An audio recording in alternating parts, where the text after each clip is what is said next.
আজকে আমি আপনাদেরকে মঘা বশীকরণের যন্ত্র দিব। এটা মঘা বশীকরণ, সুতরাং এতটা শক্তিশালী আপনারা প্রয়োগ করার পরে বুঝতে পারবেন।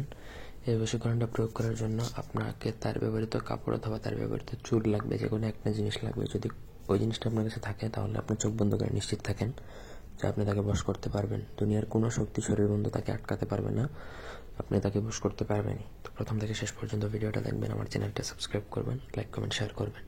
আর আপনারা যদি আমাদেরকে দিয়ে কোনো ব্যক্তিগত কাজ বা তদবির করাতে চান, সেক্ষেত্রে স্ক্রিনে দেওয়া নাম্বারে সরাসরি ফোনে বা হোয়াটসঅ্যাপে যোগাযোগ করে যে কোনো কাজ করাতে পারবেন। বাংলাদেশ থেকে বা বাইরের দেশ থেকে আপনারা কাজ করাতে পারবেন বা তদবির চাইলে তদবির নিতে পারবেন। স্ক্রিনে দেওয়া যে যন্ত্রটা, সেটা যদি আপনি তার ব্যবহৃত কাপড়ের উপর প্রয়োগ করতে চান তাহলে সেটা কাপড়ের উপর লিখতে হবে। আর যদি চুলের মাধ্যমে প্রয়োগ করতে চান তাহলে ভোজপত্রের মধ্যে লিখে সেটার মধ্যে আপনি তার ব্যবহৃত দু একটা চুল দেবেন, দিয়ে যে কোনো শনি বা মঙ্গলবার দিনে আমার অনুমতি নিয়ে লিখবেন। লিখতে হবে আপনাকে জাফরান কালি দ্বারা, এটা বাধ্যতামূলক, অন্য কোনো কালি দ্বারা হবে না। আমি আবারও বলতেছি, এমনি জিজ্ঞেস করে লাভ নাই। যেটা যেরকম নিয়ম ওই রকমই কাজ করতে হবে, নিয়মের বাইরে কোনো আমি কিছু দিই না। আপনার যখন লেখা শেষ হবে সেটা চুলের মাধ্যমে প্রয়োগ করেন বা কাপড়ের মাধ্যমে প্রয়োগ করেন।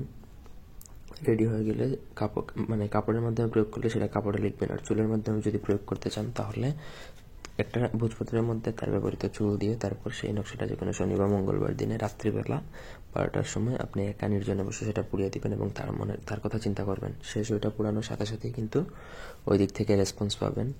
আপনি যাকে করবেন তার নামটা উচ্চারণ করবেন, কোথাও লেখা লাগবে না, এটা না লিখলেও চলবে কারণ তার ব্যবহৃত কাপড় আছে। ওইটা জাস্ট পুরানোর সাথে সাথেই আপনি তখনই বুঝতে পারবেন যে ওই দিক থেকে কীরকম প্রভাব আসতেছে। তো এই ছিল আজকের ভিডিওটি ভালো লাগলে লাইক দিবেন। ধন্যবাদ সবাইকে। আল্লাহ হাফেজ।